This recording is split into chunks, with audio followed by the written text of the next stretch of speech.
Hello, and thank you so much for spending your Friday night, probably into Saturday morning with us if you're on East Coast time. This is your AEW Rampage and Smackdown post show for Can You Believe It? It's October 21st. We are fully into spooky season. Holy cow. And we are joined back by Alex Cardoza. Alex, how are you? I am so excited to be back and ready to complain about all the things that I find corny. Well, if you found anything corny, you can get in your super chats. You can get in your humper chats at humperchats.com. We like those a little better because we get to keep a little bit more of the money. You can also join us on Twitch at twitch.tv/ not backslash, just regular / Fightful Gaming. And you can show us your biddies. Get those in if you would. We're so excited that you're spending the evening with us. The best way to support us, the free way to support us, is to just leave a thumbs up on this video. And we will get going. Let us know what you want to start with, SmackDown or Rampage, because I felt like they were both kind of even this week. Let us know in the chat. And while we're doing that, Alex, tell us about how your move went. Interesting. I decided to pick up everything on a Friday morning and get ready to go, but the pod people were not ready, so I had to wait till freaking Saturday morning. So it's all good. It was a nice, easy ride, man. It's the best on a Saturday morning. You just get up on the road and take off. Beautiful, lovely. How is it that Justin Roberts, North Carolina? Yeah, that. So there you go. Trying to get him to do that as a drop for me for the show. So. Oh, that would be perfect. That would be perfect. Orion Ben saying that spooky season and Kate went as Waldo as her persona. I was looking for my blue light glasses so that I could complete the ensemble, but no dice. No dice. All right, looks like you guys want to start with Rampage. So darn it, that's what we'll do. And I'm kind of excited because Alex, Willow is all elite, and I'm so excited about it. She finally got the graphic. Her merch has been up on AEW or shopaew.com for a little bit, so I figured it was coming. I thought they would have done this on Battle of the Belts after her match with Jade. I thought it would have been like, well, she lost to Jade, but at least she got her graphic. But they did it tonight, a very exciting moment. So we will go ahead and get started. Thank you so much for your support. Carl R. sending in a chat saying it's Friday night, hashtag scissor us, Mama Kate. You know what's crazy? I thought about you. Yeah, hold on. Let me scissor you, baby. Thank you. There it is. You're welcome. I thought about you immediately when Willow's All Elite photo went up. And I was surprised. I literally jumped off my couch. I was like, whoa, wait a second. It was pretty cool. But yeah, I know that you've been pushing hard for it. I know you've been making calls to Tony Khan for about a week and a half now. And he texted me about it. So yeah. But there you go. Mm-hmm. I think if Tony Khan had my number, he would be like, is this the girl that's constantly complaining about the women's division? I would block me. I wouldn't blame him. Thank you to Taylor Cannon, who became a Fightful member. We appreciate you guys. By the way, I know for some people that the way to send in super chats has changed. I've mentioned it a couple times on streams, but if you have a medallion and not a $sign, there's a switch in the interface layout. So that leads to a drop-down menu, and you can send in your super chats that way. So a quick note on the YouTube interface changing. But we've got Rerun chiming in via Humper Chat saying that it was awesome seeing the Acclaimed and Hook return to Daly's place as stars. Willow got her graphic, really made my Friday night. I was so excited about that. Before we dive in, what did you think of Rampage overall tonight? I thought it was okay. It wasn't, can I be honest though? I do really enjoy. I feel like the energy in the room is a lot higher when it's alive. 100%. Yeah. 100%. So, and I know they're doing a sequence of a bunch of live Friday nights, which is great. So tonight's felt a little bit more special just because you had the the live crowd there and everything wasn't like super produced.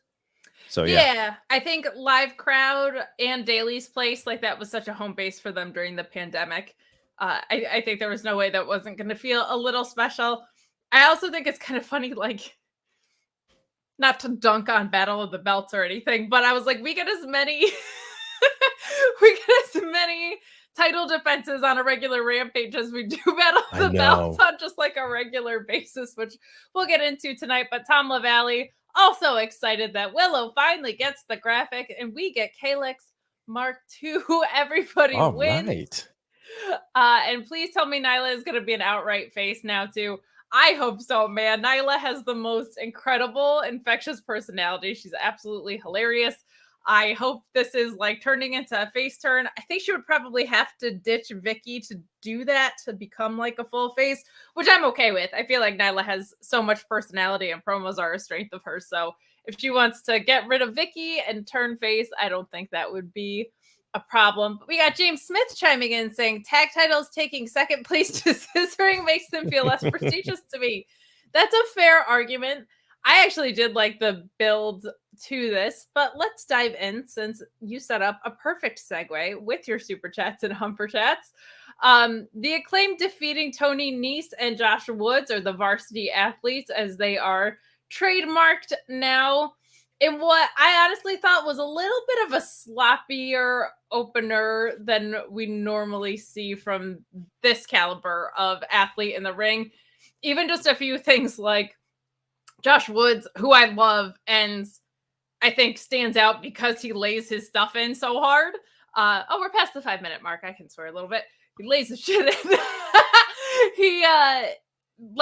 Because he lays it in so hard, sometimes that can get like a little clumsy looking, but still a perfectly serviceable match. It wasn't unwatchable by any means. I just feel like I'm so spoiled when I see caliber of talent like Tony Nese and Josh Woods and Bowens, especially in the same ring. Like I have pretty high expectations, but ultimately this ends with a sunset flip into the ring with Bowens rolling through and kicking Nese. He takes out Woods and hits the Arrival. Caster coming in with the mic drop, which is always fun.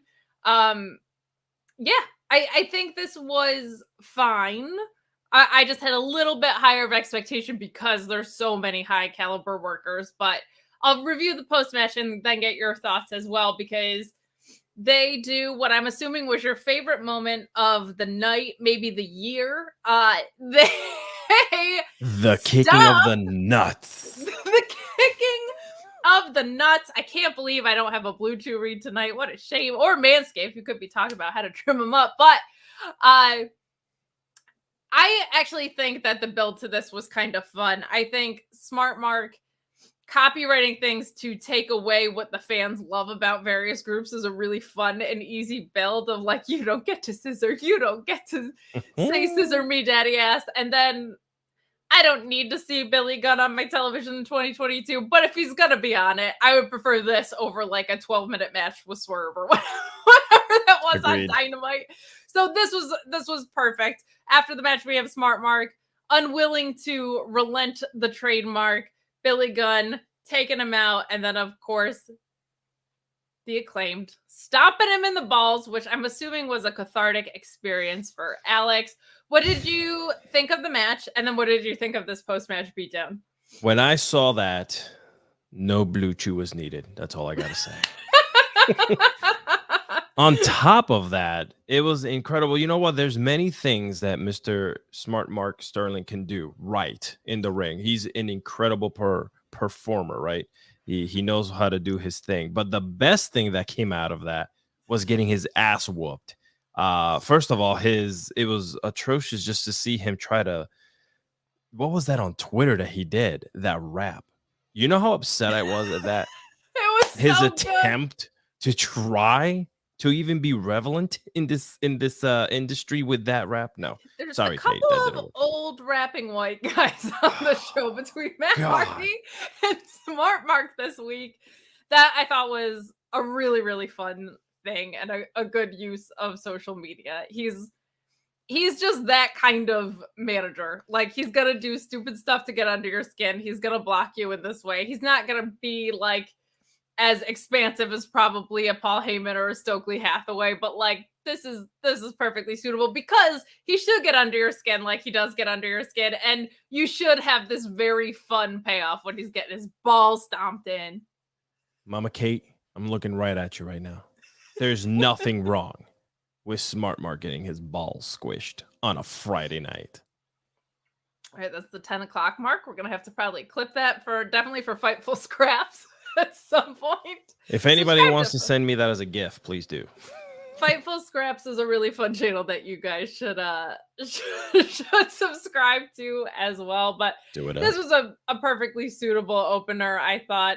I understand the idea that the titles kind of feel secondary, but this was, we should mention, the titles were on the line. It was title versus trademark. I do feel like when there's a foregone conclusion in play that, it does always take the fun out of it a little bit, but with FTR waiting in the wings for their contendership, we're going to get Swerve in Our Glory versus FTR, which is going to be an amazing lead up for their next feud. But this was never going to feel like a super serious out of the gate feud, I think, for your tag champs. But I understand the complaint. Like, the titles are on the line. They leaned way more into the trademark side of this, right?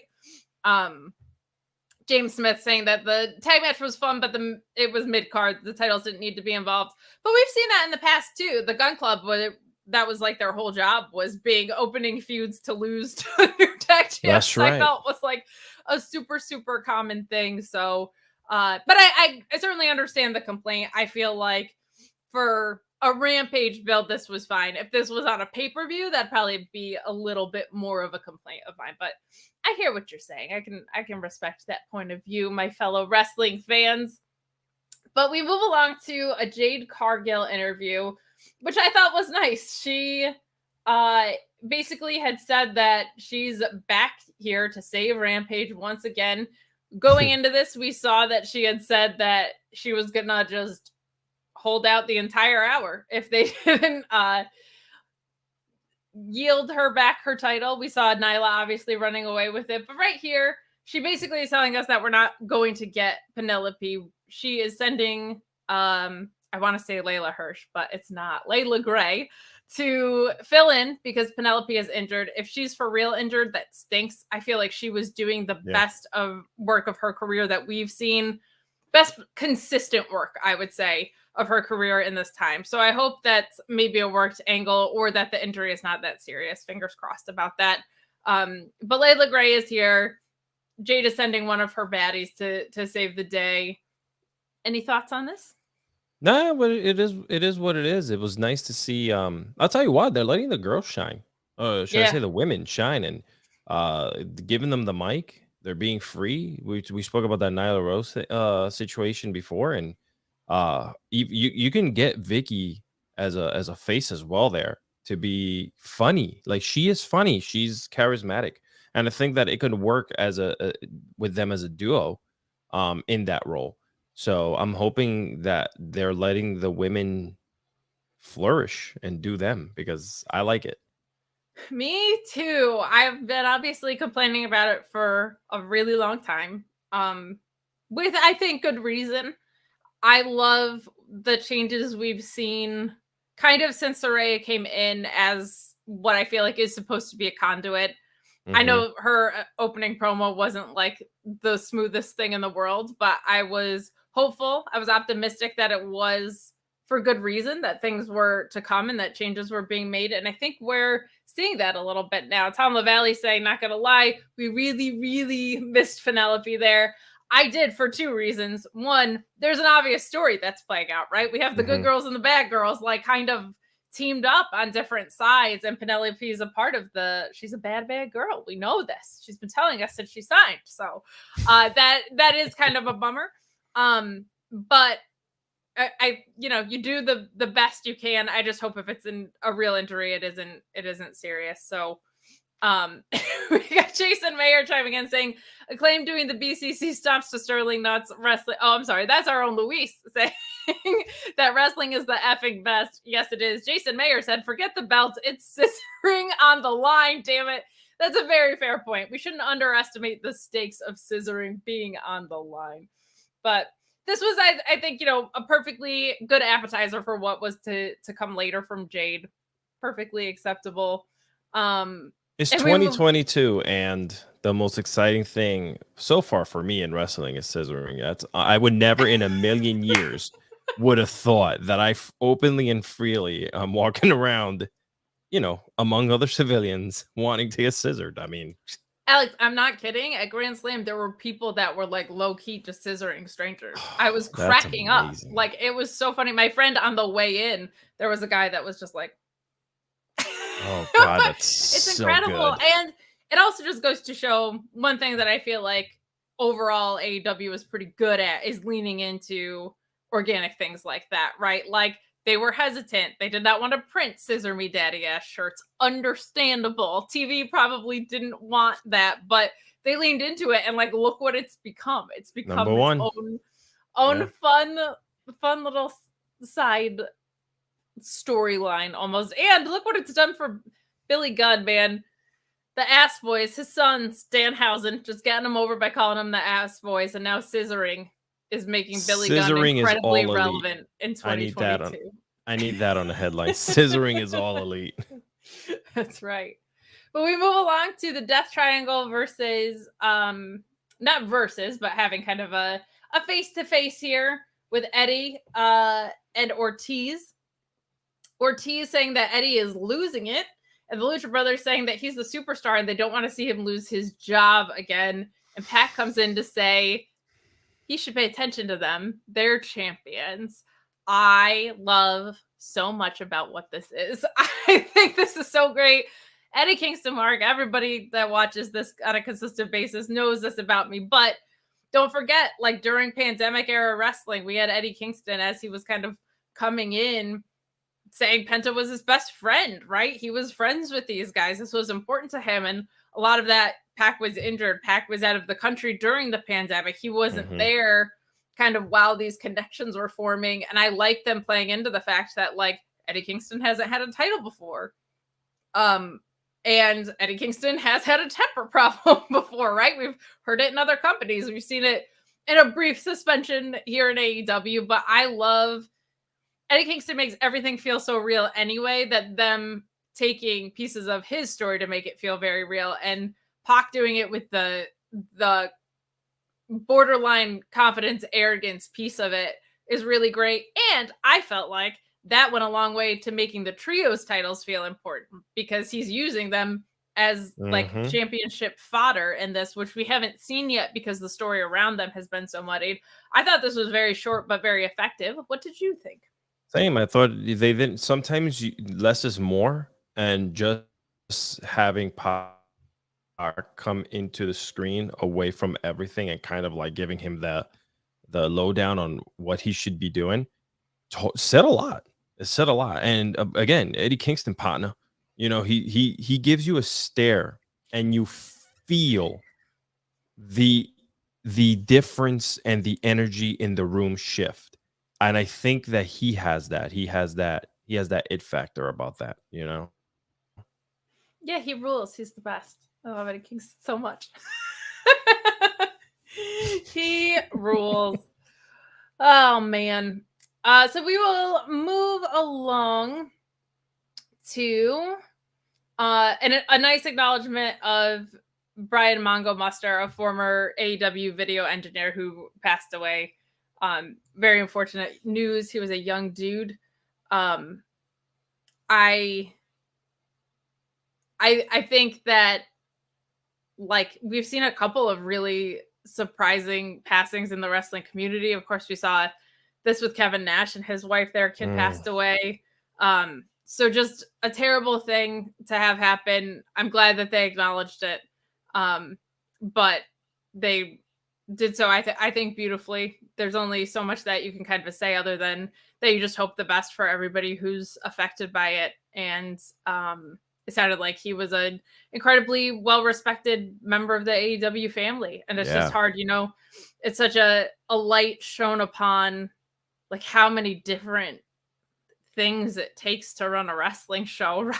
Like, we get to sit and watch this product called wrestling, and then you think back to everything with video, audio, creative, coordinating hotels, coordinating like all of these things, right, that make up what a TV wrestling promotion is. And it sounded like he was a significant part of that. So a nice acknowledgement and well placed in the show, I think.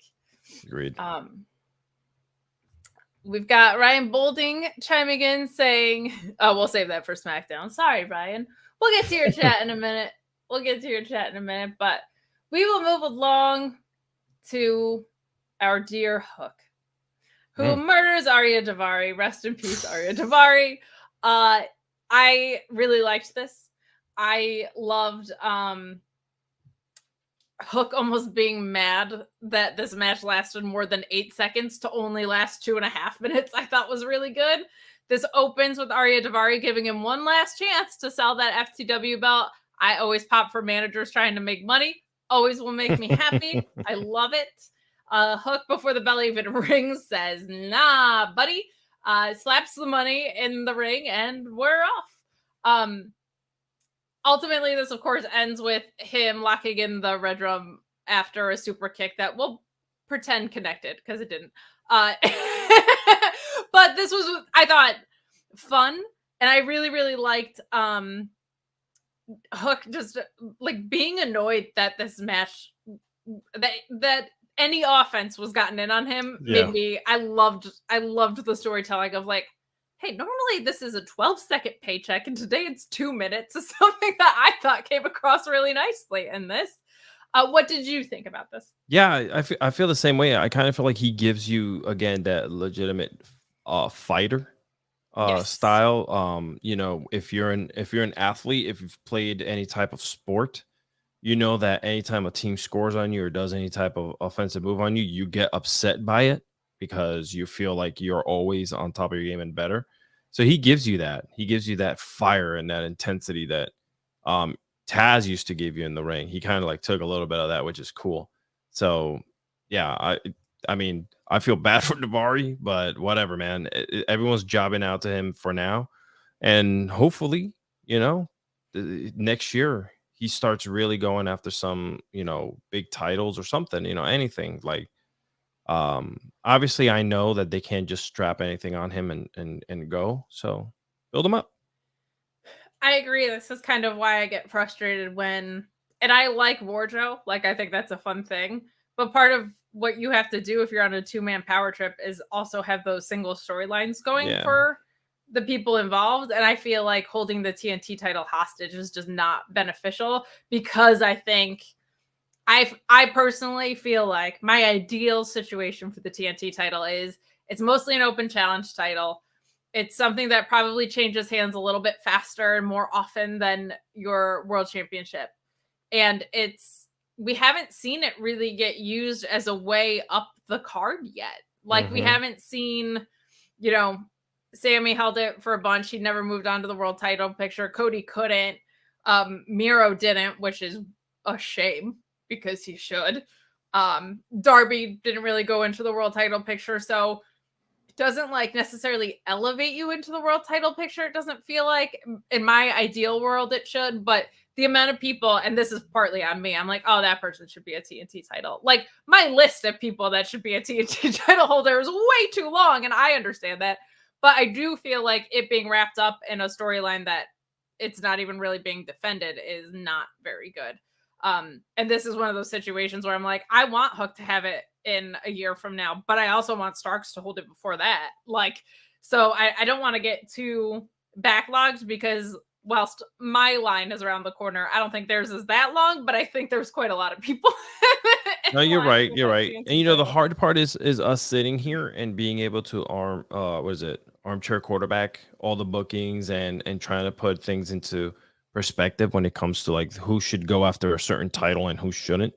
You know, that's kind of hard for, you know, easy for us. I mean, probably hard for them in the back end trying to keep storylines together and figuring out what's the next move. But I'm hoping here within for next year, they start figuring that out. I mean, they're only 3 years old, and we're treating AEW as if they've been around just as long as WWE for the last 50 years. Understand that it took 50 years for WWE to kind of get good again, basically, because not 50, maybe 20 because of the Attitude Era.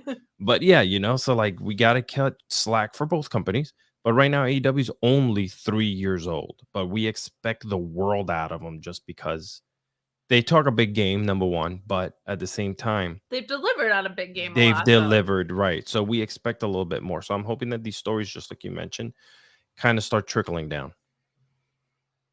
We've got Tom LaValle circling back, saying someday Eddie will be champion and I will happy cry. I will happy explode, brother. I will. I better see tears, videos of you crying all over the internet. If it's on a time where I have a post show, you guys are going to be able to understand a word I say. MySpace, everywhere. Now assuming that Punk is not, he's injured anyway, but like him not being active, I would say Eddie Kingston's probably my favorite active wrestler. So yeah, I love that. I also love it when you guys get in your super chats and your humper chats. Talk about what you want to talk about on the shows. We're about halfway through Rampage. Also want to remind you to subscribe to Fightful Select. Always so much coming out of there, including Sour Graps, which is going to be on after this behind the paywall with Alex Pulaski. He'll dig into SmackDown in a more sour and detailed lens than we will fly through here on this show. You're also getting all the scoops. You're going to find out what's going on with CM Punk. You found out about Ace Steel. You find out what's going on with SmackDown before SmackDown even happens, because Sean is psychic. Not really. But you guys find out producer plans. There's always great stuff coming out of Fightful Select. Sean's always working his butts off for you. You also get great Q&A shows with Sean. You get the list and the boy goes on. Tons of stuff happening on Fightful Select. But after this, or maybe even during this a little bit, Alex Pulaski will be live there. I usually jump on at least for a little bit after as well. So please subscribe to Fightful Select. It's only $5 a month. It's the best way that you can support us. And we appreciate any way that you support us, including leaving a thumbs up on this. But we will move along to a weird but fun little segment. There's a firm interview with Matt Hardy after Matt Hardy's contract has been purchased, as was Private Party's, by the firm as they lost them to Ethan Page. Matt Hardy wants to know where Private Party is, and Stokely says that he sent him away to Stokely's School of Wrestling. I'm going to assume that might look a little something like Ring of Honor. I think might be where we see Private Party next, assuming that is coming down the line. But then Matt Hardy does a rap, and Stokely Hathaway gives a fantastic death stare and walks away at the exact pace and with the correct intensity that I would say that it deserves. But this all came to light on social media a little bit, which was silly.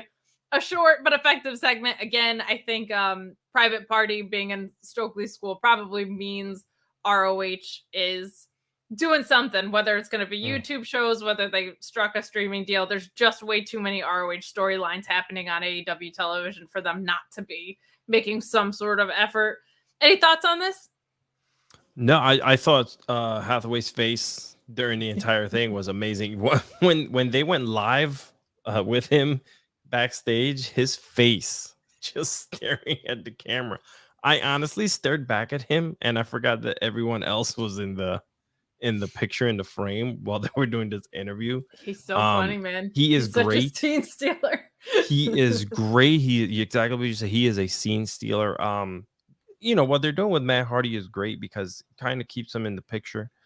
I feel soon that he will probably do more of a what's his face Sting role, hopefully. As he's to kind of like manage a tag team. He's a legendary tag team wrestler himself, so hopefully they start using him like that. Yeah, great mind. We'll see. I think the intention is Jeff Hardy's still on the AEW roster. I never want to speculate about anything to do with recovery. Nobody here at Fightful does. But he's also kind of, if that is the intention, to eventually get there, he's, as an individual, is in a little bit of a holding pattern, I think, which is okay. So but yeah, Stokely just cracks me up in this. He is like Sami Zayn, where I feel like whoever's on camera with him is just trying really hard not to laugh 100% in the process.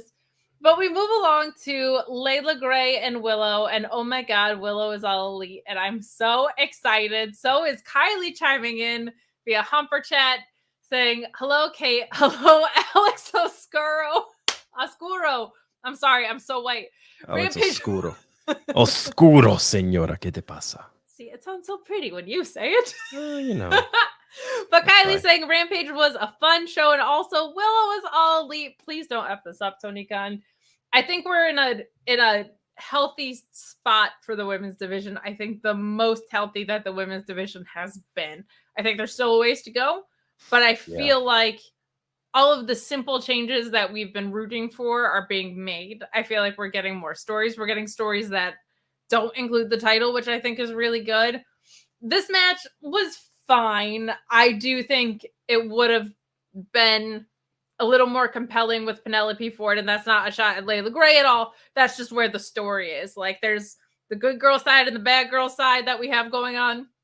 And I think Penelope has been great. And she just got back from injury. So she has this newly returned momentum. And the most consistent work that I've seen her do has been of recent. So just kind of a bummer that she wasn't in this. But still perfectly serviceable. Some awkward moments. But Willow eventually winning with a roundhouse kick and the Dr. Bomb, which looks so great.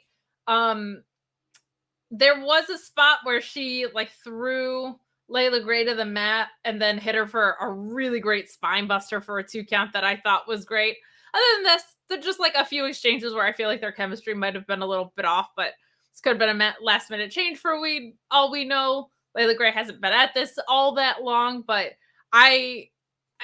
match perfectly great. The big news, Willow is all elite. I'm so excited for her. I've been rooting for her. Super exciting. Years. She's such an infectious personality in the best way possible.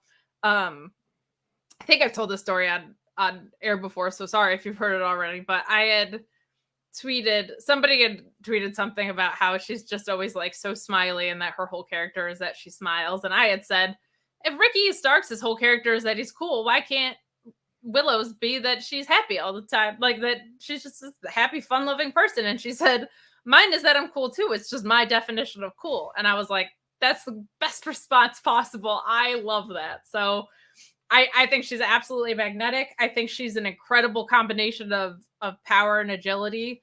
And she can do things that maybe some women in the division aren't able to do for one reason or the other. Some of it is just her physicality and some of it is her experience. So I think she just adds an entirely different flavor to the division. And what's nice is with someone as strong as her, because she's so magnetic, it's not automatically she's in the heel role. She's the heavyweight. She's the bruiser. She's someone's heavy. No, she's a baby face, man. She's over as hell. Everybody wants to cheer for her.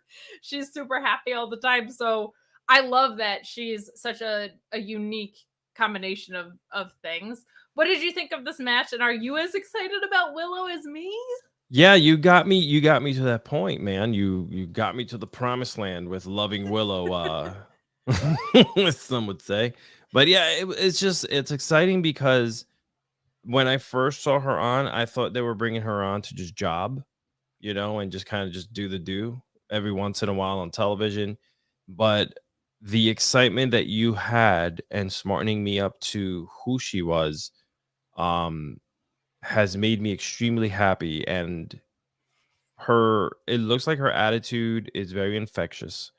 And from what I see and from what I hear from reading different things about her, she could eventually lead the division one day. She could, whether backstage or, holding the title and representing the company in one way, shape, or another. Yeah, I'll take all the credit in the world about it. I'm very excited. You should. I Thank think you. that I'm going to tweet her until she answers me every day that you have called for her coming this entire time. She actually, there was a time she sent me a very nice DM that I appreciate about really my support for her and just women's wrestling in general. But I think Kate for women's producing. Let's go. No, please no. But I do think, other than there being some organic support from people like me or whoever has been rooting for her online, she's just so over with live crowds. I think that's a big part of it. It just did not take long for her to connect with the crowds. She's getting these monster pops everywhere she goes. And it's made a lot of people who weren't familiar with her be like, who is this person because she's great, and also like everyone's so excited to see her on screen. So I love that. I love when it's like a word of mouth, like, wait, who is she kind of thing, because everyone's so pumped that she's here is awesome. I would be shocked if she wasn't your inaugural ROH women's TV champion. I know Mercedes has the title and is injured right now, but Do it. I think I would be stunned because it almost felt like it was heading that way before ROH shut down. So good stuff. But very encouraging signs in the women's division. It makes me happy because as critical as I am, I'd much rather be excited about women's wrestling. It's why I'm so cranky about it. I'm very passionate about it. So, and you know what, Kate, we have a company that's 3 years old, and they've had a couple of hard stops with the women in the roster and getting them stopping. You've just mentioned it. They're getting somewhere with it. They're a very young company, and they can try things that other companies are not. They can try things and push things that other companies are kind of like not getting anywhere, like it doesn't have to be WWE. I'm saying in general, women in wrestling in general, they can really start doing something fun here. And they've had enough firepower too behind them to with Saraya and all that stuff. Yeah, I think you don't invest in someone like Saraya without like literal dollars. I mean, invest. I don't mean like you don't put your creative in. I mean like literal money that it probably cost to land her without being serious about making some changes. All very encouraging. This is one of them I'm very happy about. Yeah. Which rules. So we move along to this segment, which is technically between two heels, but damn it, if Nyla Rose is not a face in my heart, I don't know who is. But Jade is in the ring threatening to take the show hostage if they don't give her what she wants, which is her title back, which is fair because it's her title.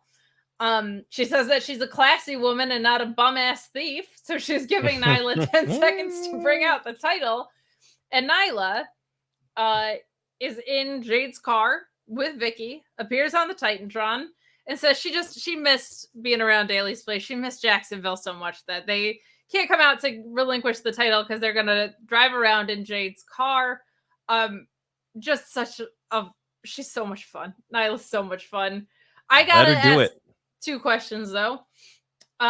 What is with wrestling parking lots and just allowing for so much crime? Like the valet's just handing over the keys?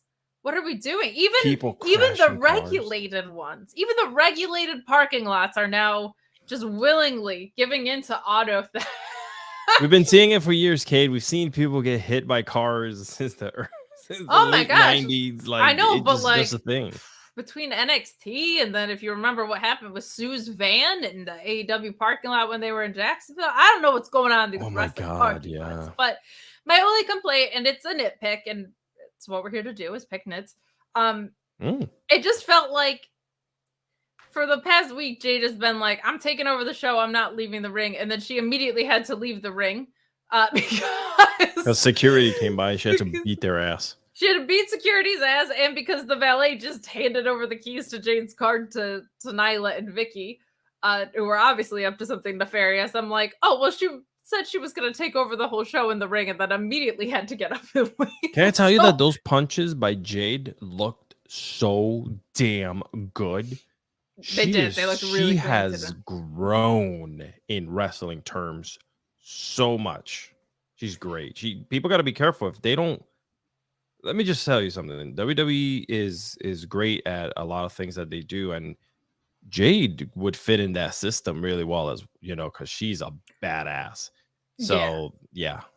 I would be stunned if they didn't make some serious offers to her and to Wardlow at the end of their contracts, because they just fit in, I think, so well to that ecosystem. And we won't even go into the MJF stuff because we already know what that's going to look like in 2024. But a fun segment nonetheless. Nyla's such a blast, man. She's the best. She's the best. That's just the perfect way to say it. If you're as long as they let her be her, she's the best. That's it. And I think, I felt like Vicky, I was so excited when Vicky came in And then she was kind of doing the excuse me stuff. And I was like, oh, it's kind of recycled. You know, I was hoping she was going to do something new. And it felt more like she was holding Nyla back than helping push her forward because Nyla has so much personality and it wasn't showing through. So I'm glad now that it's like a little bit of a buddy cop situation. It feels like with the two of them. So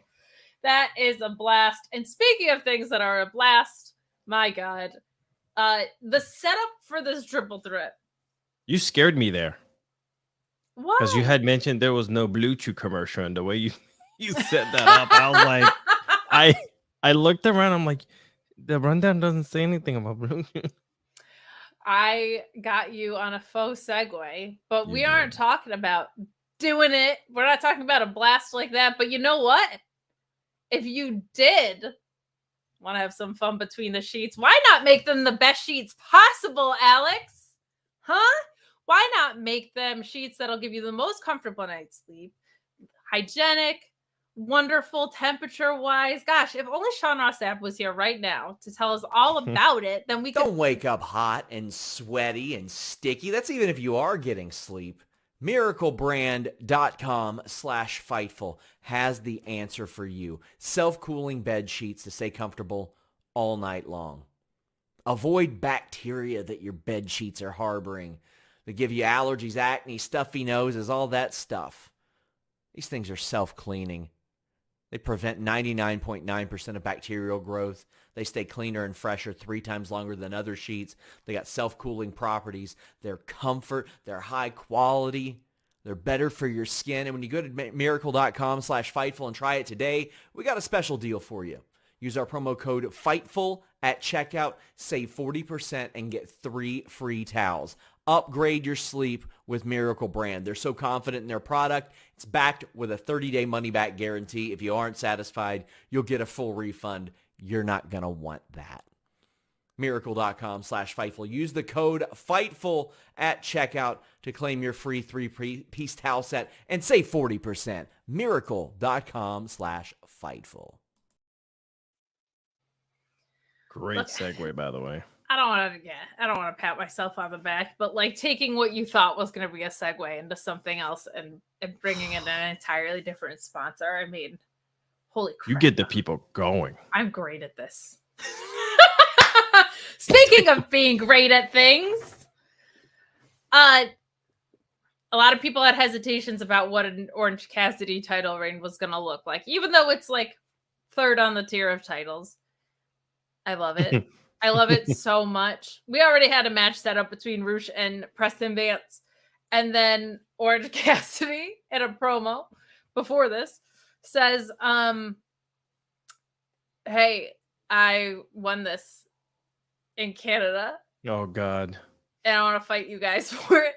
So good. Just in the most nonchalant way. And then tonight we have him doing Mark Henry's job in what I think is maybe the most fun setup going into one of these that we've seen. Just absolutely cracked me up with Orange Cassidy holding the microphone, standing like basically right in front of Mark Henry. Did you see his mic flag? I did. It was so good. Oh my God, they just think of everything. It's the little details. So funny. And then to have Preston Vance and Rush like actually kind of talking their shit was such a fun thing. But Orange Cassidy doing it's time for the main event. I just was cracking up. Him coming out with the backpack is the best. Him coming out to Jade also rules. But this match I thought was a whole lot of fun. I don't think you can go wrong with the people that are in this match. Rush is just going to always be a train wreck in the most incredible way possible. Orange Cassidy is fantastic. But ultimately, this ends with what I thought was a pretty fun spot. Rush turns around and tries to rip off the mask. He turns the mask around and leaps up onto Preston Vance's head, turning around into an orange punch. Orange Cassidy goes for the beach break. Vance rolls through, and Orange Cassidy sits down for the 3. There are so many mask spots that are tired, and this one is not. I thought this was really, really well done. And it kind of keeps the story that was there with Andrade going, even though Andrade is not in the picture anymore. Other than that, I mean, this whole match was just, they gave it, I think, like a solid 15 minutes at the end here. as they should, I think, with the triple threat. But I thought this was an absolute blast. I think Orange Cassidy and Rush especially, just like chemistry made in heaven. And Preston Vance is great. He's always looked good. Younger, still growing, but nice to see these Dark Order guys getting some screen time that they much deserve.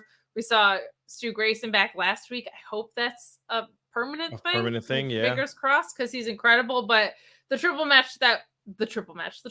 match that we saw in front of us tonight, I thought ruled, and a really fun way to go home from a Rampage, especially if you're there live, right? Like now we're not having these overloaded nights. Rampage is a separate taping. So to end on this note of this awesome triple threat is so good. And as hilarious as Orange Cassidy is, and he's also a fantastic in-ring worker. And I think since he's come back, I mean, since that Will Ospreay match, he's been doing some of the best work that we've seen here. And we don't get a lot of triple threats in AEW, and we shouldn't, because they're stupid, in my opinion. I don't like triple threats. I think if you're a title holder and you enter a triple threat, you're kind of dumb. But I do think Orange Cassidy just throwing his belt down, saying he wanted to have this match because he felt like it, is great. And he kind of gets to show a different side of himself in a match like this. Like he's such a fantastic worker, and it's agented differently because it's not like Orange Cassidy doing antics to get under someone's skin and then he turns the gas on and then he either wins or doesn't. Like with a triple threat, by the nature of a triple threat, you're going to have to put a match together differently. So everything about this worked for me. I thought this was super, super fun. What did you think of this match? And what do you think of Orange Cassidy holding his first title here in AEW? I think, 3 years in the making, I think it's pretty awesome that, even though it used to mention like the third one down the list, I think it's cool. Like it fits him. He's going to be in a lot of different type of match types, that he's going to get himself into in his own way. You there don't have to set it up or overproduce it. Obviously, by him just putting the title on the damn bar and, hey, I'll fight both of you. Yeah, I won this. I'll fight both of you. In Canada. For some reason, the pregnant pause and then him saying in Canada just had me like in tears. So it was funny. Good. Offering drinks was even funnier. Nobody's drinking them.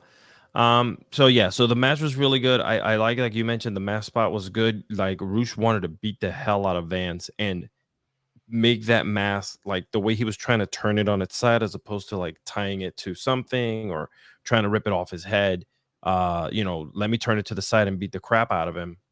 That's something that you would do in real life anyway. If you're in a real fight, you would try to blind your freaking opponent and beat the crap out of him, right? Such a simple, smart spot. That's it. That's all he had to do. And he's very precise with his moves as well. Like he was really good, charismatic in the ring and out. The rope spot, it looked believable. It didn't look like he just kind of like dangled the rope around his neck, around Vance's neck, and kind of pulled on it. Everything was just the ending to me wasn't as clean as I would have wanted it because Vance was kind of fussing around too much with his mask.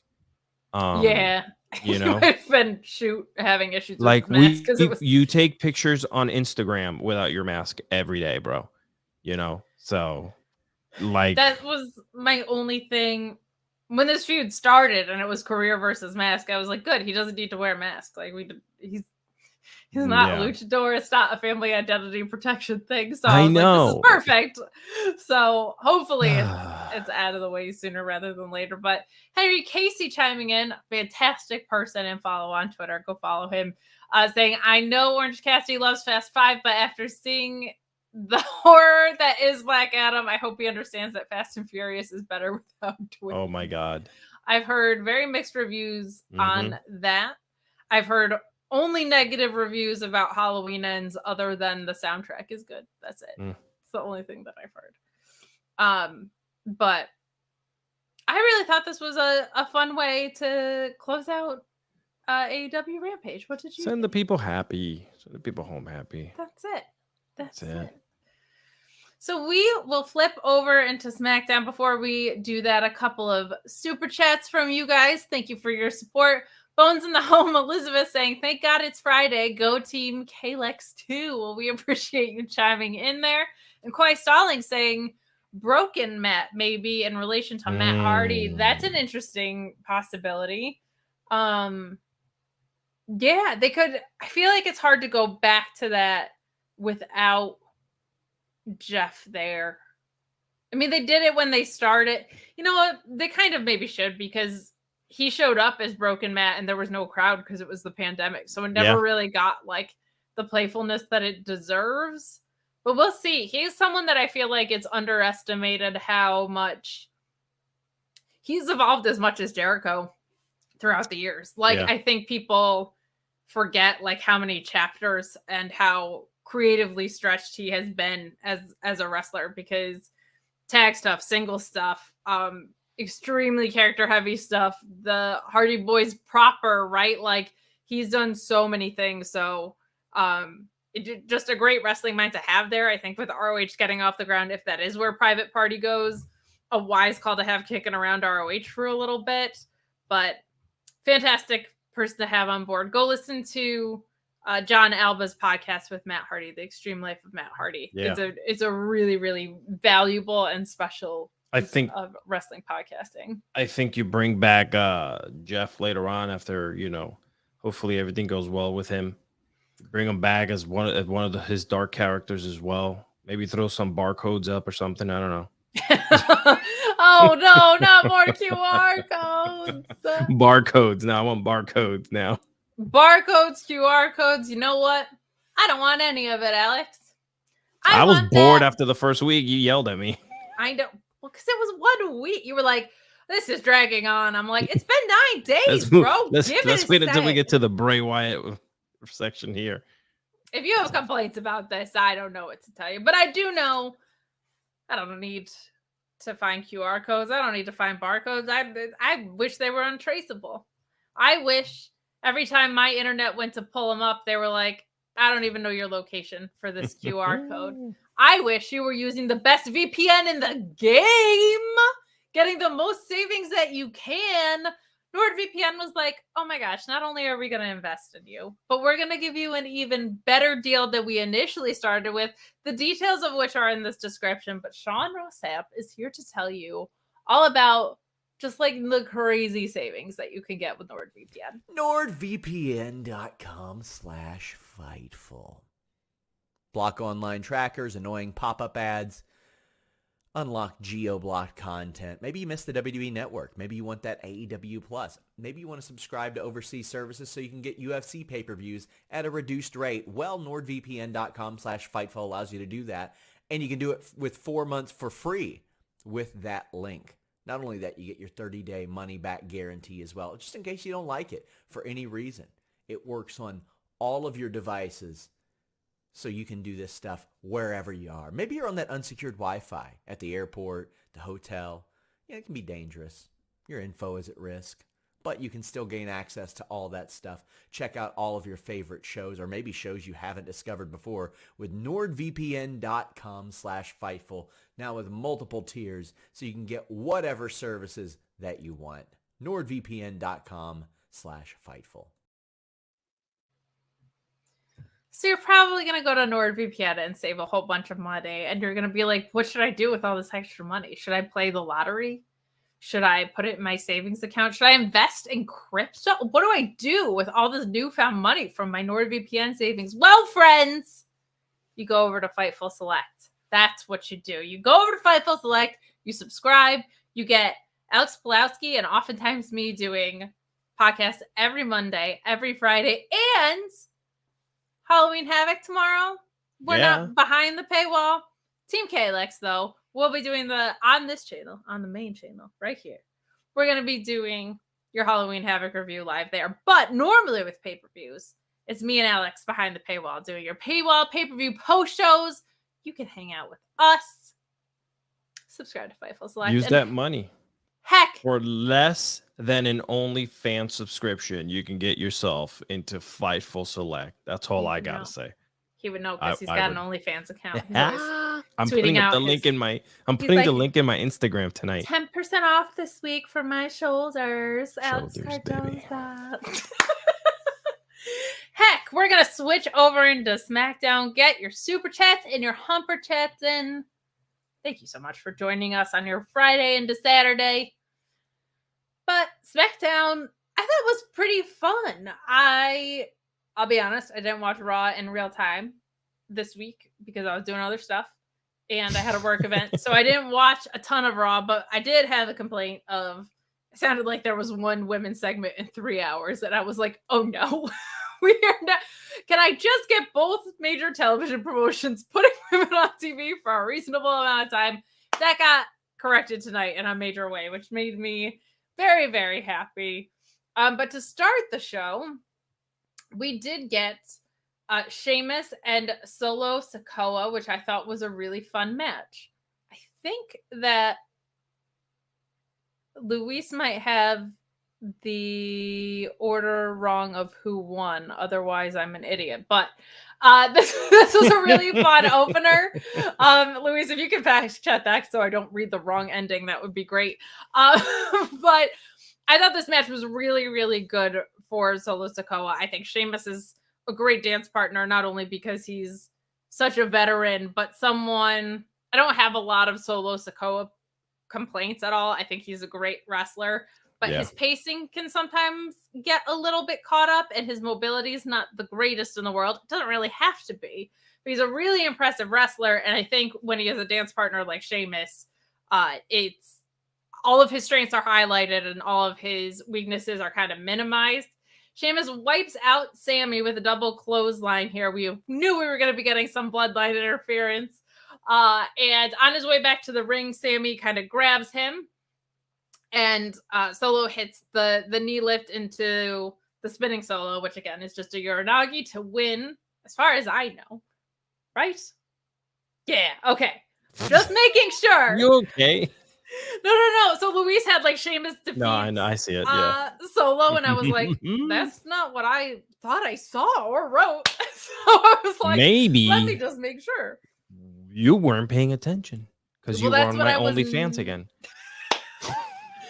Damn it, you caught me. She keeps on DMing me on there. You would not catch me because I would be using NordVPN and I would be untraceable. But I thought this match was a whole lot of fun. After, in the post-match, we see Sheamus getting Pillmanized in a major way. Got destroyed, man. Yeah, he got destroyed. He got his butt kicked until Sammy kind of halts the attack. I thought this was really good, except for there was one kind of like botched hip attack spot, which I think was more a fault of the cameraman that like right before the break. But other than that, I thought that the chemistry between these two was fantastic. You said before the show, and I agree, we are getting a little bit rematch centric again, but I thought overall from what we saw tonight, this was a pretty good opener. What did you think?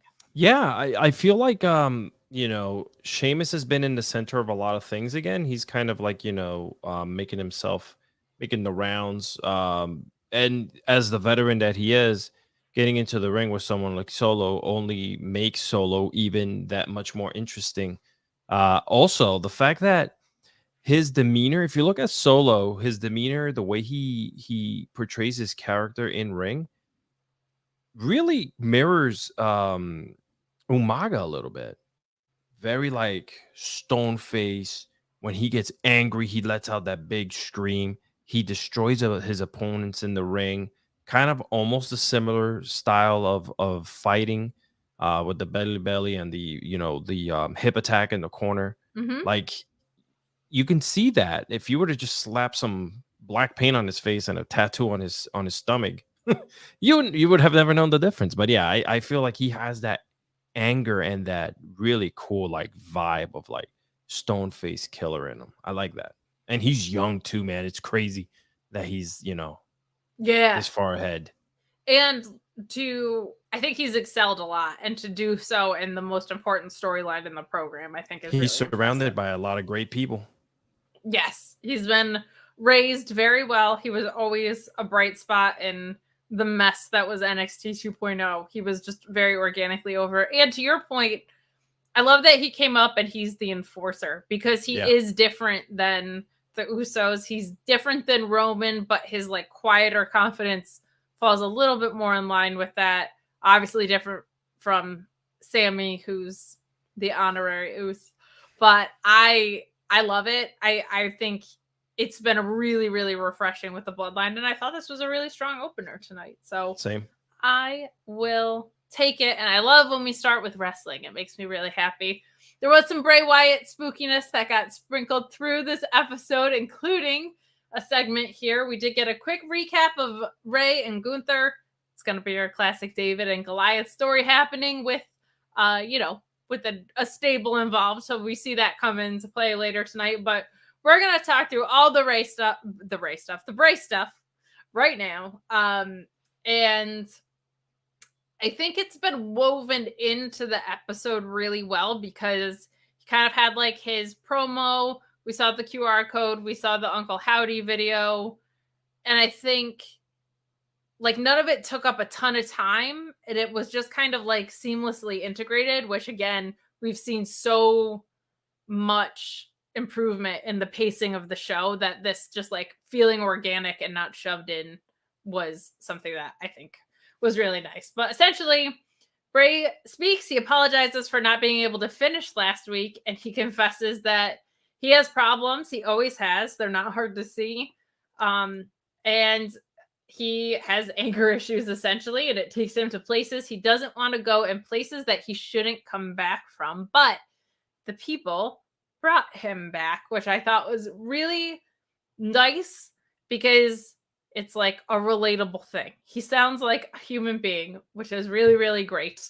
And we've all been to dark places. We've all had moments of anger that we didn't know if we were going to like kind of come back from or recover from, or maybe it severed relationships with people that you regret or whatever. Like there's stuff that you can identify with in this version of Bray Wyatt that I don't think has been there, which makes the spooky stuff feel like it's coming from a more organic place instead of just being like, wow, spectacle, this doesn't work in the world for me. This is the most intriguing version of Bray Wyatt that we've gotten. He does say, however, that along this journey back, he's going to do horrible, horrible things and he'll never feel bad about him. Then we get the QR code again. Okay.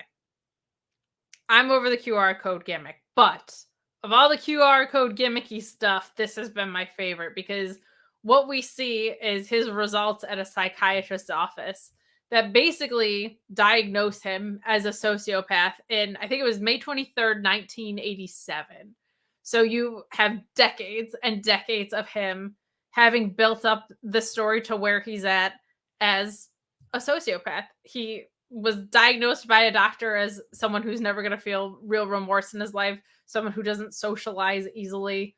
I just really like this. Like it feels like it's grounded in this world instead of having to pull us into his world, which also has to then translate to a wrestling world, is such a big cycle. This cuts out so much of that. Like I feel like this is going to translate so much easier. And then later we have Uncle Howdy reminding us not to lie to the ones that we love.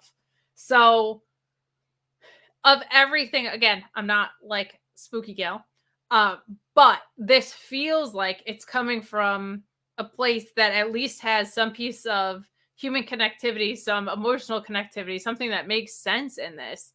And I love that. Like that makes buying into the rest of it so much easier when it feels like that's an expression of a real thing versus I'm watching a horror movie that Vince McMahon and the creative team don't know how it ends.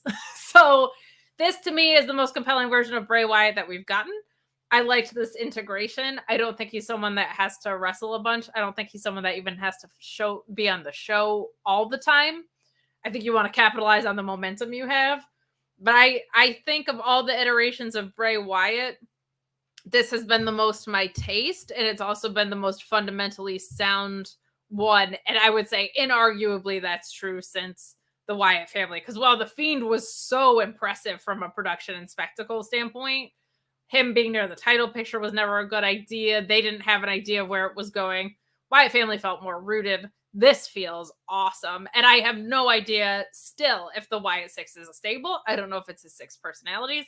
I don't know if it means nothing. And we're going to end up with 6 QR codes. I love this. I think this is the cleanest iteration and the most in control of a Bray Wyatt character that it feels like they have the most control over this than they ever have before. What did you think of all the Bray stuff that we saw tonight? I enjoy the fact that they're piecing together his new story of who he is, and what the way that they're going to cover it, and I understand that, you know, it's more of a mystery, right? A horror mystery. They're trying to figure out who he is again, and what he's doing. I'm gonna give it some time. I'm very critical of a lot of this stuff because of what we've seen before with the Fiend, you know. So I wanna give it time. I'm not gonna be an asshole, basically, like, you know, because you know, I say the truth. I you know, I work in the film industry, so I read an 110-page script, and you know, storylines are being told certain ways. So I understand that WWE is doing it a certain way with him, as opposed to just throwing it all out there. But I want to know who this Bray Wyatt is, you know, because we've seen now 14 different versions of Bray, and you know, the last one just kind of got him released, you know. So I guess that wasn't good enough. And you got to remember, he was the number one selling merch. He was the number one this, da, da, da, da, da, da, and he still got let go. You know what I'm saying? Regardless of who's behind the power, he still got let go. So for me, is who is this Bray Wyatt character that's coming to us now? And I understand that the story is being told, so I'm going to be patient with it. But we also live in a time where there really isn't much patience with people. So I wonder how much longer this will last before someone says this is taking too long. You get what I'm saying? So I think some you know, people are already there, but I think yeah, those people are a little ridiculous. I'm Would ridiculous. say, yeah. Oh, and so am I, just in different ways. I think that this, I don't think is something that has any implications on anything happening in Saudi Arabia. I would be stunned if. Oh God, I hope not. No, yeah, it just can't. It wouldn't make sense for it to. But I think by, you know, by Survivor Series, we should be like in full swing about like Wyatt Six is his different personalities, or it is a Right. stable or whatever. Like, I think the clarity will come. But for now, I'm patient with these little tidbits we're getting, because I think the handwriting keeps being on the wall a little bit. Like, okay, so now we know that he's had psychiatric problems since he was a kid, and that they're in line with being a sociopath. So like, okay, so what next week? Like, I'll take it. I'll take And it. is it canon? Is the Fiend canon to his new storyline? Is this something that he just, right? Like, he was this godly beast before. Like, how does that play into who he is now? Or is that just forgotten and no one's ever going to talk about it again, you know? And I also know who Bray Wyatt is outside of the ring. How does this translate to Bray Wyatt in the ring? And we saw those problems with the Fiend. So I want to know how these storylines and this new Bray Wyatt character is going, and if it is a stable, how, you know, what are these 6, 7, 12 people are going to do? You know, like, how do they put this in? But yeah, we'll wait. I'll wait. You know, I said to Dawn, Mama Smiley, I said to her, I'm going to give it about 9 months. I think 9 months of stories and Baby. seeing what he does in the ring, you know. Yeah, It's so I want to see pregnant. this. I want to see what this new Bray Wyatt baby is, basically. Yeah, you're 100% correct. And I do think they brought in somebody just for long-term storytelling that is a close friend of his. Yes, I don't yes, think they he did. comes back. I don't think he bothers to come back if he isn't able to say, look, this is my vision. This is how I want to execute it. And there's some, you know, I'm sure there's a million stakeholders involved. An artist is never going to have 100% free reign Correct. about what Right. happens. But I can't imagine he came in here and was like, yeah, I want to come back with no end game, but this cool idea. Like, that's just not the way that This is all going to he's lead to built him them. and Logan Paul at next year's Moving Crown on, Jewel. we You guys mark this, because watch. oh, gross. Don't you dare. Don't you dare. But we will move along to this Bloodline backstage segment, which was quick but effective again. I almost prefer that we didn't get it, but I think everything still worked tonight with it.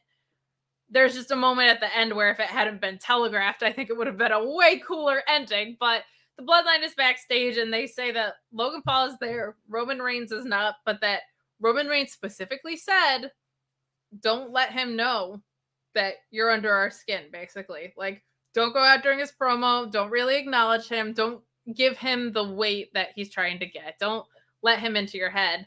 And Jey Uso kind of says, I'm a hothead, though. We'll see. And I was like, okay, well, now we know. And we probably could have guessed at the end that Jey was going to come out during Logan Paul's promo and try and beat his ass.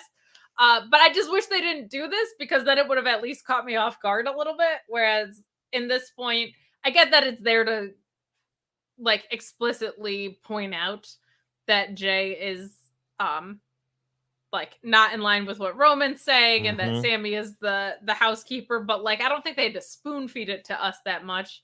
Any thoughts on this segment? Did you have a preference whether it was there or not? I agree with you. It's just, you know, it could have been shorter, but I understand they were trying to make time on TV and kind of like break things down over and over again. But yeah, it is what it is. Fair enough. Fair enough. So we move on to Liv Morgan versus Sonia Deville. It ends in a double countout, but not one that I hated, because it made sense. I'm intrigued by this. Liv, from the onset, you could tell she's got like the sinister smile. She's acting different. There's spots in this match where she's reckless and just looking to do maximum damage.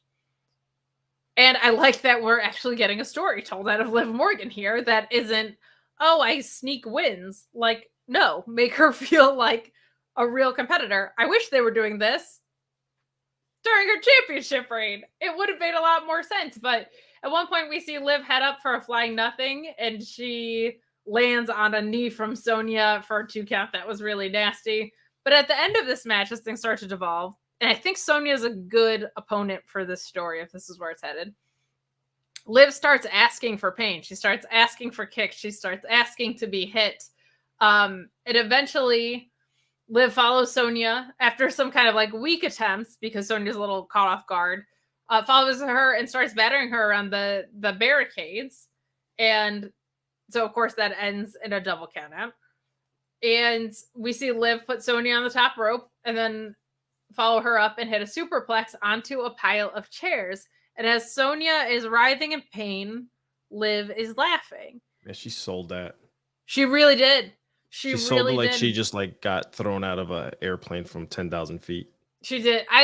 Sonya is so great, and I feel like should be in the Ronda Rousey, Shayna Baszler feud. She's a really good person to get what they're trying to do with Liv over, I think, because she has the facial expressions and the in-ring storytelling, and I thought she was very good with that tonight. Like, caught off guard when Liv was asking her to hit her, she was kind of like, all right. Like, they were weaker because she was thrown off by what the hell was going on. She did a really good job with it. Kind of feels Harley Quinn-ish, and as long as this doesn't go the super spooky route, I think Liv Morgan being this person that if you're going to beat her, you got to kill her. Alex Pulaski's been talking about this ad nauseum on Sour Grab. Subscribe to Fightful Select, because he was calling this weeks ago. If Liv is going in this direction of say die, like, this could be really good for her. I just wish it had happened while she was champion. But if she's almost like this, not avant-garde video package, spooky face paint Darby Allin character, but this person who was just an absolute train wreck, almost a la Shotzi Blackheart, but with this like twisted love for inflicting pain more, where I think Shotzi's just like a cannonball. This could be a really good development for her because of her size. It's, I think, a really good way to tell a story of like, I just can't keep this damn girl down. What I don't want it to become is like, she's kooky, she's crazy. Like, we see a lot of that already. But like, this girl who fell in love with inflicting pain could be really, really fun. And I feel like, whether I like that or not is kind of inconsequential. It made wrestling sense tonight. The story got told in the ring. This DQ even made sense, which is refreshing, because a lot of the DQs we see just, oh, someone came in with a chair and so now the match is over. Like, what are we doing? This all made sense tonight, and I think could be a really beneficial thing for Liv. I just kind of wish it happened during her title reign, because her title reign was basically, I'm kind of a weak champion, in my opinion. So what do you think of the development with Liv, and what did you think of the match tonight? I posted the question on Twitter asking who is Liv Morgan, right? Is she the dominatrix Liv Morgan? Is she the Harley Quinn Liv Morgan? Is she the new pain maker Liv Morgan? Right? I need to know who she is. I read somewhere on the chat here that said this is the true Liv Morgan. But nobody knew who the true Liv Morgan was because she's been playing all these different characters or these different like versions of her. So what is the true version of Liv Morgan? Is this what we're going to get for the foreseeable future? Someone who's kind of lost it because she's been seen as weak and, you know, blah, blah, blah. So she'll show you how weak I am now. Give me the pain, you know, like, cool. That's great. But how long is this going to last before she gets paired up with someone as a tag team and she goes back to bubbly Liv Morgan? Like they need some consistency with her, you know, for me to believe and get behind this character, whomever she's turning out to be next. You know, we've seen this also with like Alexa Bliss. So like, I need to know where are we going with this so that I can be like, oh my God, you know, like OG Alex said that this is where she's going. That's great. I want to see this continue then, you know, like there he is. OG Alex, you say? Oh, OG God. Alex. When you speak of the genie, he appears. Look at that. I rubbed his lamp. Hurry up and finish talking about SmackDown. I'm doing my best. You showing up here never has sped no, anything along in the history of the world. It's true. I'm just telling everybody who's bored with the two of you to come over to Fightful Select because wow. Get off my screen if you're talking that trash. I'll speed it up, OG Alex. I'm sorry. I just kind of got in my feelings. No, nothing happened during SmackDown. I would honestly just skip this review.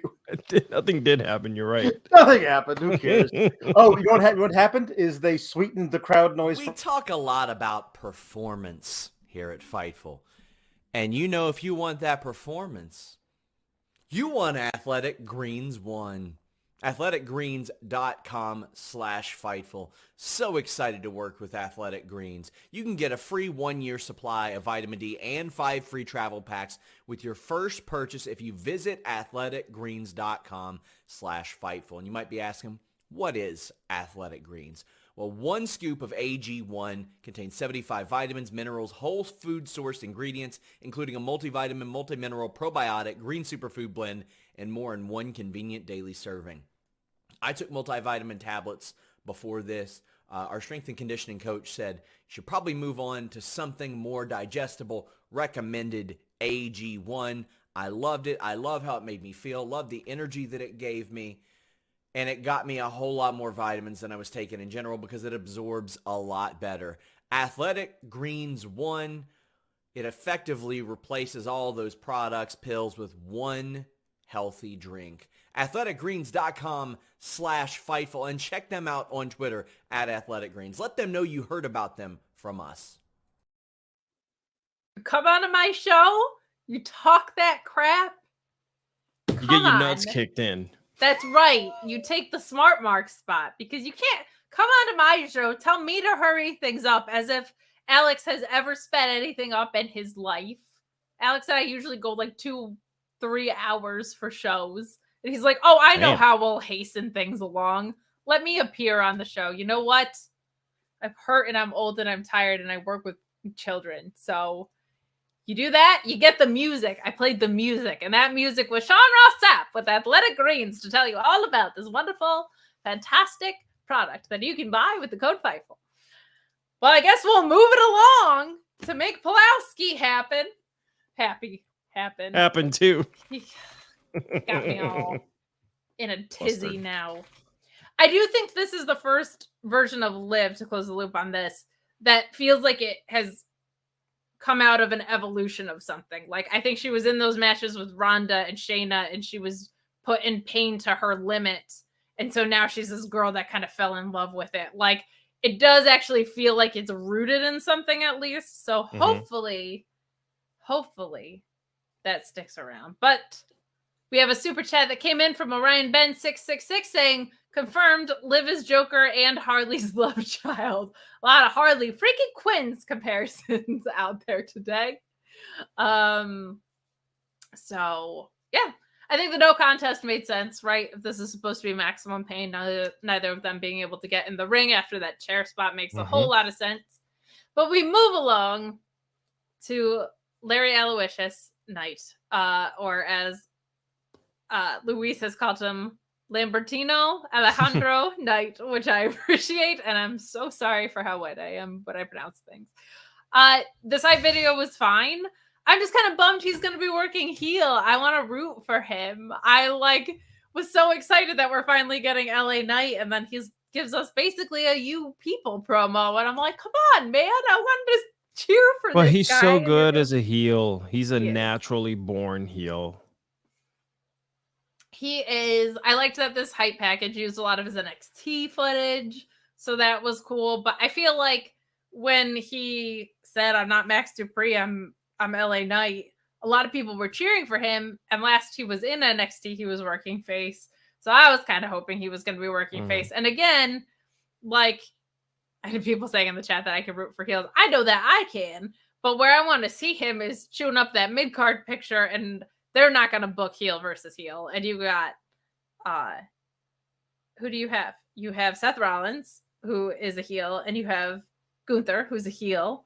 So I would rather him be a face for taking on those people. But I'm very excited. Are you excited for LA Knight? Yeah, I'm very happy for him. I've been watching him forever, and he reminds me a lot of Mr. Kennedy.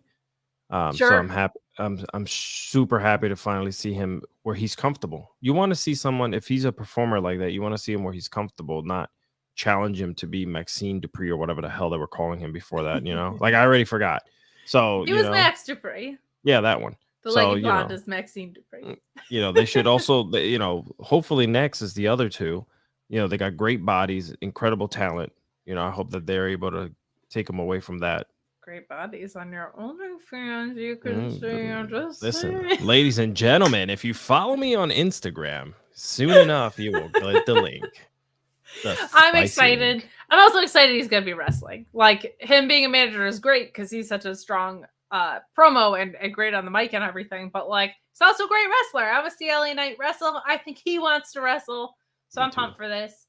And we also get a little Viking Raiders. Vikings are also spooky situation, but they're joining Bray. That's my prediction. No. They're gonna have a QR code next week. No, I'm excited for Sarah Logan to come back, and I think her being with the Viking Raiders makes sense. But I'm getting oversaturated on spooky, Alex. It's a little much because you got Karrion Kross.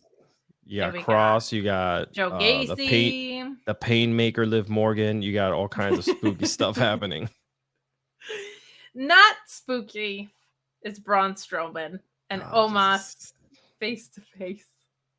Look here, I am not overly excited for this, okay? But we have a face to face where Braun Strowman says that Omos is going to look into the eyes of a real monster. And MVP gives what I think is a very effective promo, saying that Omos is the first guy that's been around that can actually expose Braun. And that the build of this has been that Braun is definitely a monster. And he acknowledges that, but is he the monster among all monsters? Of all monsters? So I kind of like that because it gives Braun the credit, right, of being this enormous dude who can kick people's butts. We saw him murder 2 jobbers last week, but this is a clash of 2 enormous dudes. The visual of Omos and Braun Strowman in the ring together was super impressive. I don't care about this match. I think doing this as a one-off in Saudi Arabia is perfectly fine. For a crowd that doesn't get anything like this, this is perfectly fine to have big dude. It's not my cup of tea, but I think it's going to be over huge in Saudi Arabia. And if you're just doing this as a one-off, that's perfectly fine. Any thoughts on this?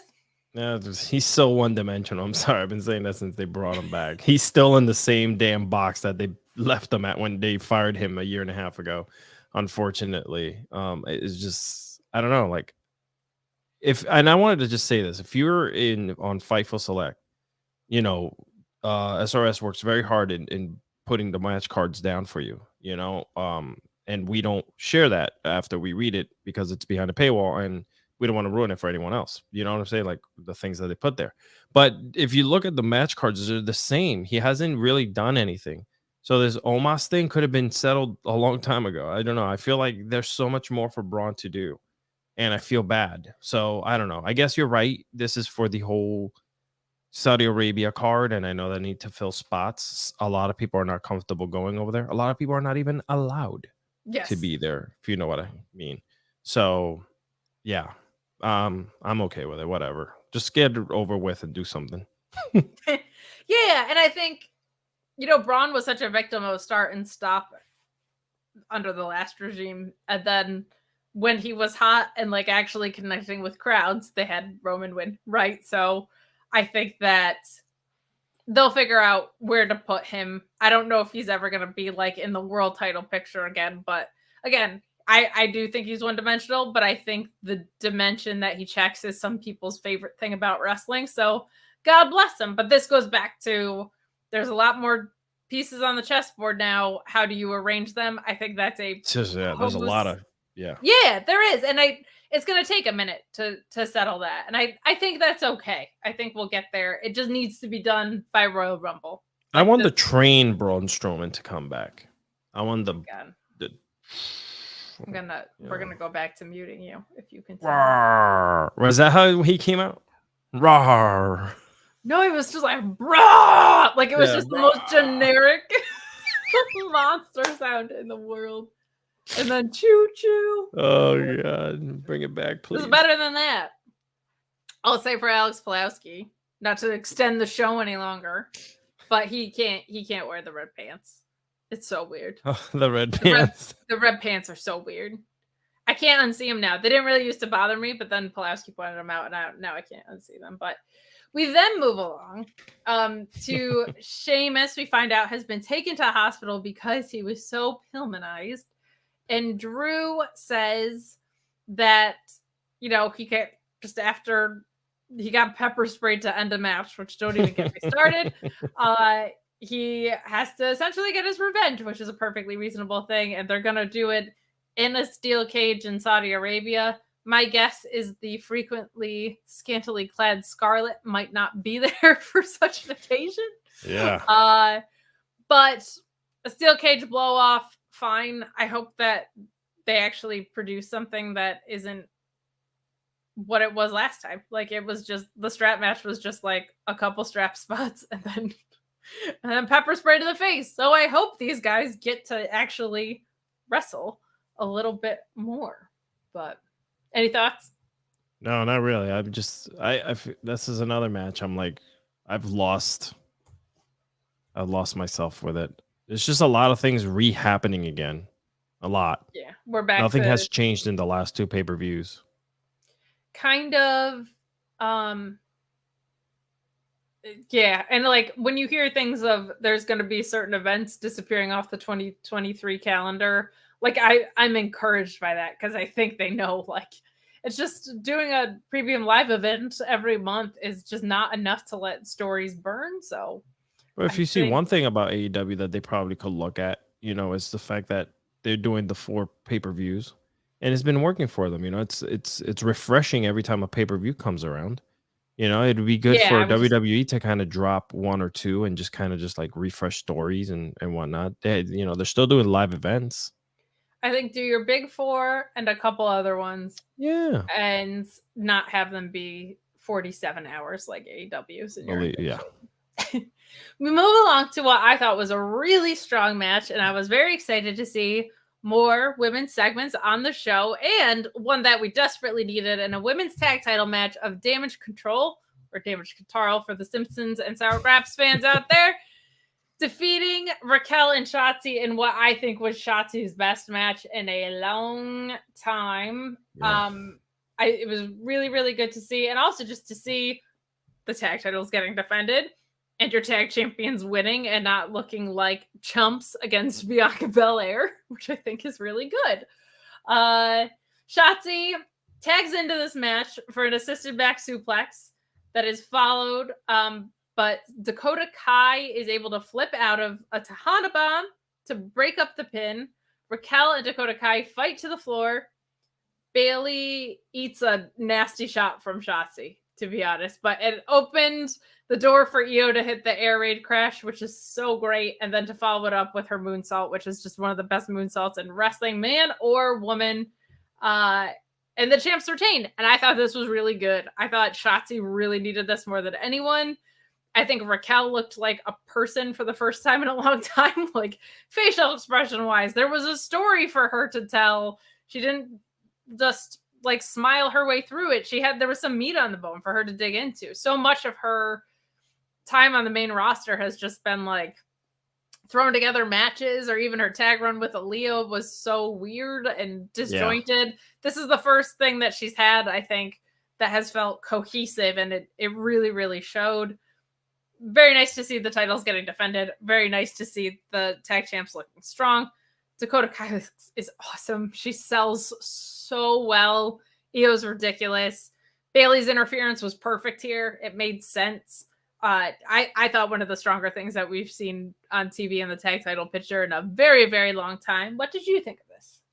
Yeah, I thought the match was very good as well. It's good to kind of see Raquel kind of just like get away from what she was doing before. Very robotic, like, you know. Did you notice she has muscles on her back, by the way? I don't know if you knew that.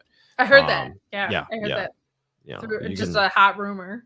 Hot rumor. Yeah, it was weird. It was like she was like a Miss America pageant contestant, and I was like, in NXT, she was like throwing women around like crazy. I know. Yeah. What are we doing? This is so. She should have the Jade treatment. That's what I believe. That's what that's how she should be treated, because she's a big, strong woman. I want to see her like throw chicks into like the third row, basically. But they were building her really strong, and then the regime change happened, and things got throw weird. Me to the third row. Well, damn.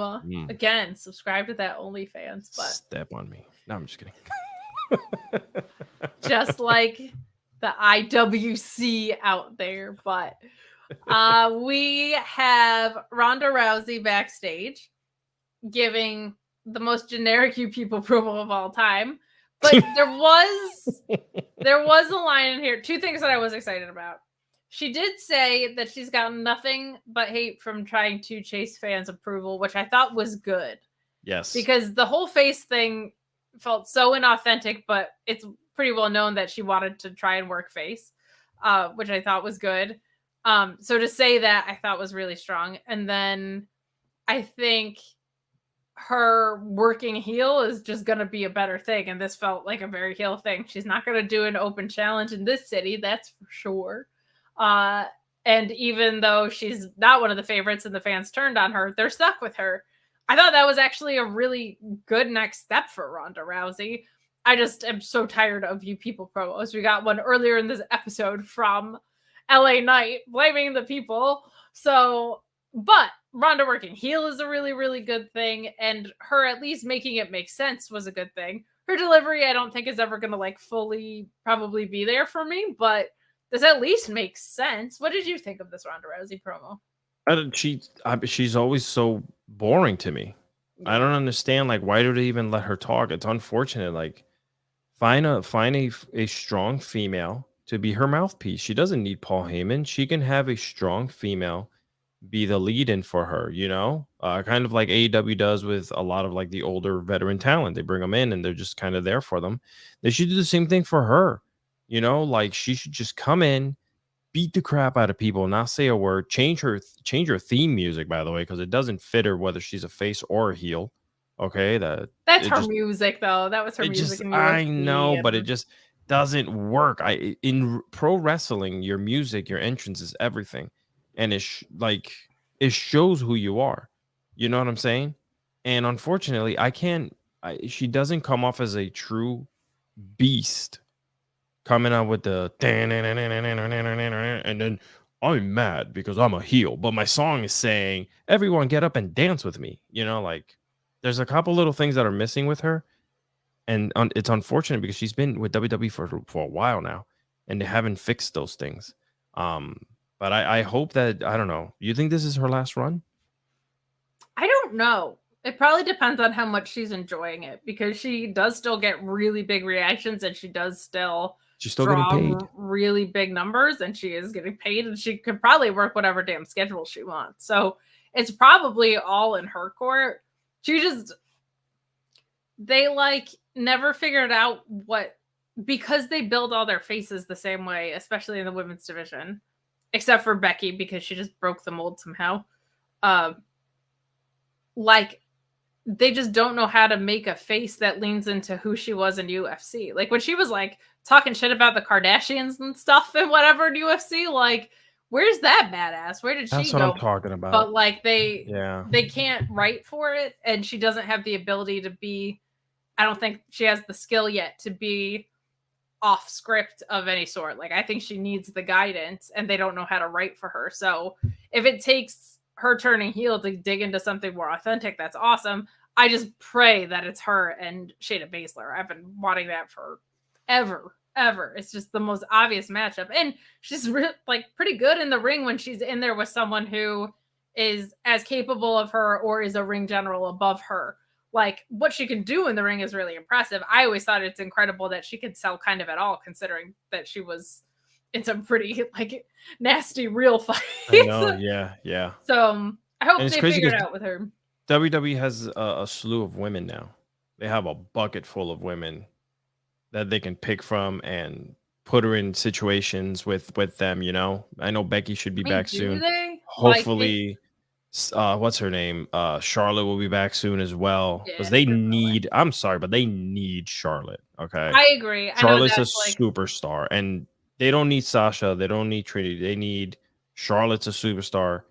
Becky has turned into a superstar. You know, in the last couple of years, she's proven that she was the top draw for over a year and a half. Right, man. Yeah, right. That's what I'm talking about. Like, once she started coming out of her shell and like becoming who she is now. Oh yeah. Oh my God, for sure. Because she's the only baby face that felt like cool. Yeah. She wasn't like an underdog fighting from underneath. Bring back Nia Jax. No, God. Everyone wants everyone to come. WWE fans all want every single retired and gone person since 1956 to come back. No. Bring back Nia. No. Just the amount of no, Alex. Why? We're moving along because no. We move along to Santos Escobar explaining what's going on with Legado, and I love Santos Escobar and Legado so much.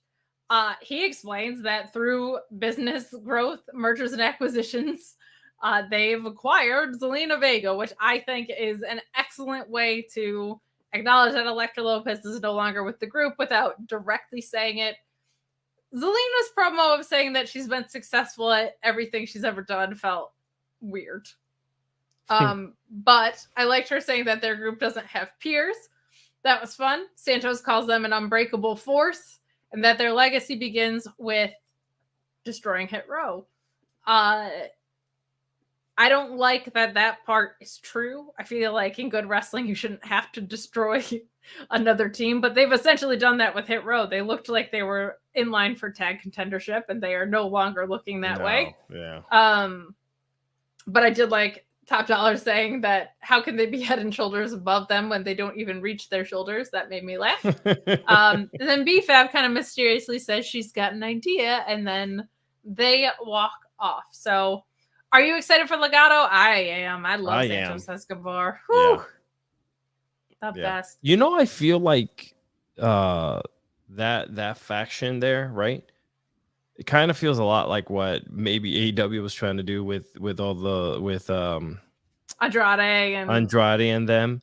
They kind of saw it and polished it, so it looks and sounds a lot better. The way their version is.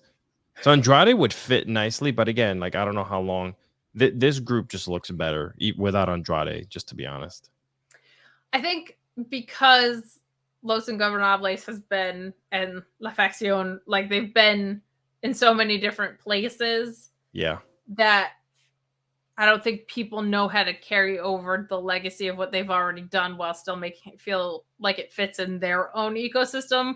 Where Legado, I think, was formed kind of perfectly. And Santos Escobar, to his credit, is just my God, the full package in every way. But guys, get in your super chats and humper chats. We are coming down the home stretch. Matthew Plus saying subpoena Larry Punk. Look, Wrestling Observer reported today, and we don't break other people's paywalls, but it's out there, so we're going to say it. Larry was not questioned in the investigation at all. Oh, damn it. The dog was never... How can I call this a complete investigation if they didn't even talk to Larry? Come on. They got to figure something out, because Larry and Punk for Royal Rumble 2023. Versus Cody and... Oh my God, what's Cody's I hope you guys know that Punk will be in the 2023 Royal Rumble as a secret entrant. So, along with Larry, he'll be leading the way. I think Larry will and Punk won't. That's what hot I'm take. Say. I don't know. Money talks, man. Money always does talk, but we will see. There's a long road there. So, but we get Rey Mysterio defeating Ludwig Kaiser. We get Rey doing the Eddie spot much better than his son has ever done anything to Eddie Guerrero's. Honor fought a fun match here. Kaiser trying for a sunset flip, but Rey rolling through and then hitting this picture-perfect lion salt was just one of the best spots in the match. Like, it's just unreal for Rey's injury and age list, like that he still moves as well is just absolutely bananas to me. But we end this with Kaiser trying a leg lace DDT. Rey gets out of it, sets Kaiser up for the 619, which he hits, but then he goes to the top rope for a splash and gets the win. This match was a whole heck of a lot of fun. I think Rey's just unbelievable, and I think Kaiser is underrated because he's kind of playing second fiddle and now in a way third fiddle to Gunther, and I think Giovanni Vinci's like a little bit stronger in the ring with him, but that's not a slight at all to Ludwig Kaiser. He's fantastic as well.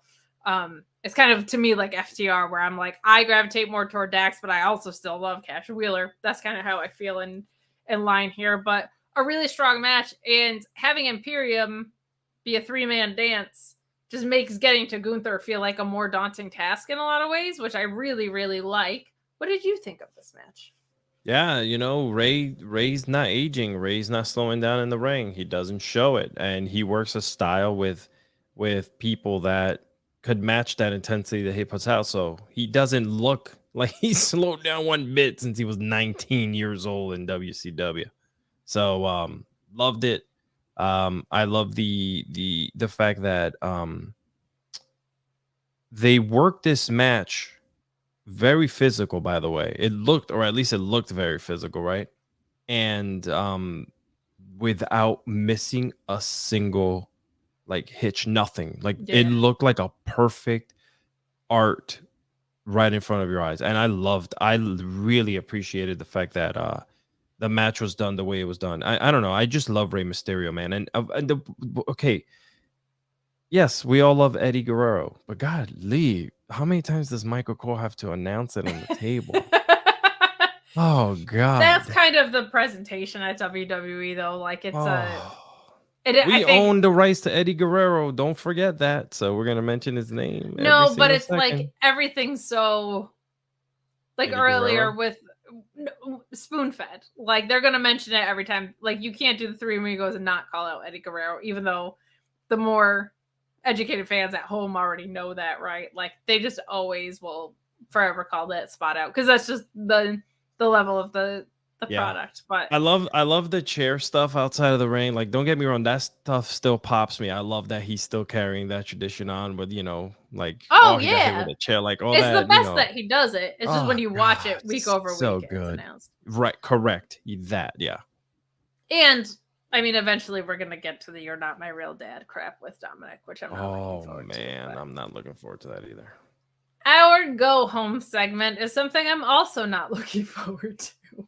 This is the end of my time here. Goodbye, everyone. No, I don't blame you. Logan Paul promo with surprise, Jey Uso coming out and interrupting it. His delivery is actually pretty good. Ryan Bolding saying, I'm 85% sure that if Vince was still in charge, Logan Paul would take the belt off Roman at Crown Jewel.